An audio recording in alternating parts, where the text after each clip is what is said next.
اس کے شوہر کے مبینہ تشدد کا نشانہ بننے والی گھریلو ملازمہ کنزا کا طبی معائنہ مکمل ہو گیا۔ میڈیکل رپورٹ میں بتایا گیا کہ کمسن کنزا کے چہرے اور جسم کے مختلف حصوں پر زخم کے نشانات ہیں۔ پیٹ میں درد اور سوجن کی شکایات پر بچی کا الٹرا ساؤنڈ بھی کیا گیا۔ بچی بائیں بازو اور کندھے میں تکلیف کے باعث حرکت نہیں کر سکتی۔ میڈیکل رپورٹ کے مطابق کنزا کی گردن پر ناخن، آنکھ پر زخم اور کمر پر تشدد کے نشانات بھی ہیں۔ سی پی او راول پنڈی عباس حسن کا کہنا تھا کہ بچی کے ساتھ تشدد میں جو بھی ملوث ہوا اس کے خلاف کارروائی ہوگی۔ اس کی انجریز کچھ پرانی بھی ہیں، کچھ نئی بھی ہیں، اور ان میں سے ایک انجری اس طرح کی ہے جو کہ اس کے سر پہ کوئی بلنٹ چیز سے زخم ہے، جس کی وجہ سے اس کو 3 ٹانکے بھی ابھی لگائے گئے ہیں، جو کہ کوئی 1-2 دن پرانی انجری لگتی ہے۔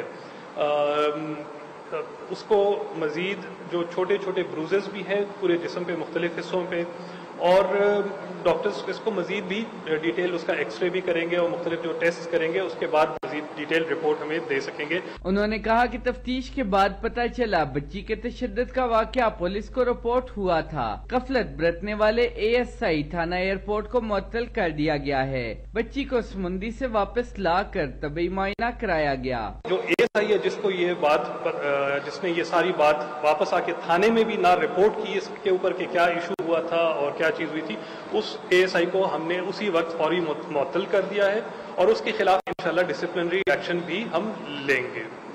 جو اس کے بعد کیا واقعات ہیں وہ یہ ہیں کہ بچی کو جب ہم نے لایا اس کا بھی ہم نے میڈیکل بھی کروا لیا ہے۔ تشدد کا نشانہ بننے والی کمسن گھریلو ملازمہ کنزا پر تشدد کی ویڈیو منظر عام پر آنے کے بعد وفاقی وزیر انسانی حقوق شیریں مزاری نے اعلان کیا تھا کہ مظلوم بچی کو ہر صورت انصاف فراہم کیا جائے گا۔